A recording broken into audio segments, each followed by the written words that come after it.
برج الأسد 12 يوليو.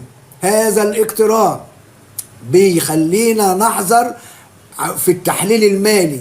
هننتقل للسياق العام من حركة المال والانفراجة الاجتماعية ليوم السبت اللي هو بكرة إلى طاقة أعمق يوم 12 اللي هو الحد، وأكثر تكتما أكثر انعزالا يوم الحد، حيث تتجمع الخيوط داخل بيتك ال 12، بيت الأسرار، بيت الأعداء المخفيين، بيت اللعب من وراء الكواليس، بيت المراجعة النفسية الباطنية، من خلال اقتران تام ومحرق بين الشمس وعطارد، بينما القمر لا يزال مستقرا في بيتك ال11 أيها الأسد في منزلة الزراعة السعيدة. حسابات الحكام في هذا اليوم بتفرض عليك وقفة جادة، فالشمس هنا هي حاكمة طالعك أيها الأسد.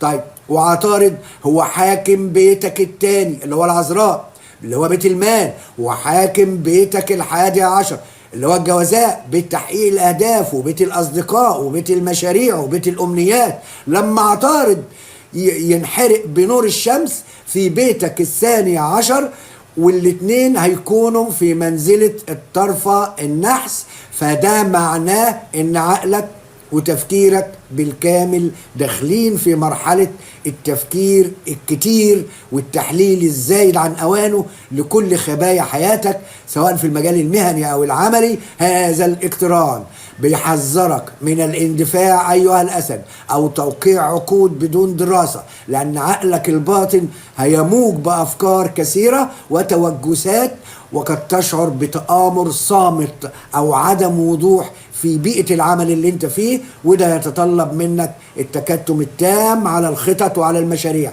ماليا، انحراء حاكم المال، حاكم بيت المال اللي هو عطارد يعني في بيت الخفايا، بيشير إلى مصاريف سرية وقلق مخفي بخصوص الميزانية، أو عندك رغبة في إعادة ترتيب الأوراق المالية بعيدا عن أعين الناس. عاطفيا وشخصيا هتميل أيها الأسد في اليوم ده للانعزال العاطفي، بتراجع علاقاتك القديمة، بتعاتب نفسك في صمت، رغم ان القمر موجود في ال11 وفي منزلة الزراعة السعيدة. فانت يعني دي تعتبر عون او مدد لك، بتحاول القمر من المنزلة اللي هو فيها بيدعمك، هتلاقي دعم من صديق مخلص، إلا إنك أنت هتفضل الاحتفاظ بأسرارك لنفسك عشان تمهد الأرض لزلزال الغربلة اللي هيحصل يوم 13.